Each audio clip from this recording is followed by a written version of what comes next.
வணக்கம். இந்த நாளில் சின்ன சின்ன வெளிச்சங்களில் இன்னொரு புதிய சிந்தனையை தெரிந்து கொள்வோம்.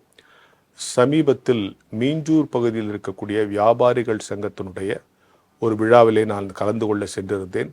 அங்கே 10, 11, 12ஆம் வகுப்புகளில் சிறந்து விளங்கிய மாணவர்களுக்கு பரிசளித்து வாழ்த்துரை வழங்குவதற்காக நான் சென்றிருந்தேன். அந்த விழாவில் அந்த அமைப்பினுடைய முன்னோடிகளில் ஒருவர் அல்லது அந்த அமைப்பின் காப்பாளர்களில் ஒருவர் டாக்டர் சித்தரஞ்சன் அவர்கள் அந்த விழாவிலே வந்திருந்தார்கள். அவர் அமெரிக்காவிலே சர்க்கரை வியாதியை குறித்து ஆய்வு செய்து கொண்டிருக்கிறவர். அவரோடு பேசுகிற வாய்ப்பு எனக்கு கிடைத்தது. அப்போ அவர் சொன்ன பல செய்திகள் உங்கள் எல்லாருக்கும் தெரியும். சர்க்கரை வியாதி 2 விதமாக இருக்குது, டைப் 1, டைப் 2. டைப் 1னா இன்சுலின் சுரக்காது, சுத்தமாக சுரக்காது, அது டைப் 1. டைப் 2னா இன்சுலின் சுரக்கும், ஆனால் நம் உடலில் இருக்கிற சில குறைபாடுகள் காரணமாக அது வேலை செய்யாது. இதுதான் 2 விதமான சர்க்கரை வியாதி. நான் காலையில் டாக்டர் மாதிரி பேசுகிறேன்னு நினச்சிடக்கூடாது.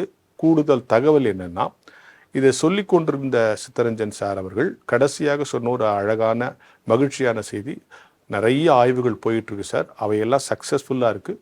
இன்னும் 5 ஆண்டுகளில் சர்க்கரை வியாதிக்கான மருந்து கண்டுபிடிக்கப்படும் என்று என்கிட்ட சொன்னார்.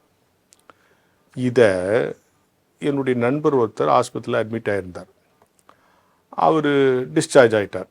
வீட்டுக்கு வந்து ஒன்றும் கவலைப்படாதீங்க, கடவுள் இருக்கார், பாருங்கள் எவ்வளோ பெரிய சுகம் கொடுத்தாரு, இப்போ பாருங்கள் சுகருக்கே கூட மருந்து கண்டுபிடிக்க போகிறாங்களான்னு சொன்னேன்.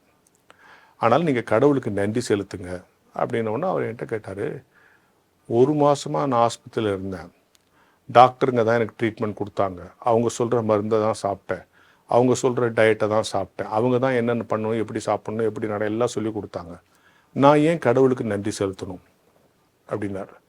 எனக்கு அந்த கோவம்லாம் வர்றது கேள்வி ரொம்ப பிடிச்சிருந்துச்சு. நமக்கே பல பேருக்கு டாக்டர் தான் நமக்கு சுகம் கொடுக்குறாரு, உடனே டாக்டர்கிட்ட போகிறோம், அவர் மருந்து கொடுக்குறாரு, மாத்திரை கொடுக்குறாரு, சுகம் கிடைக்குது, ஏன் கடவுளுக்கு நன்றி செலுத்தணும்?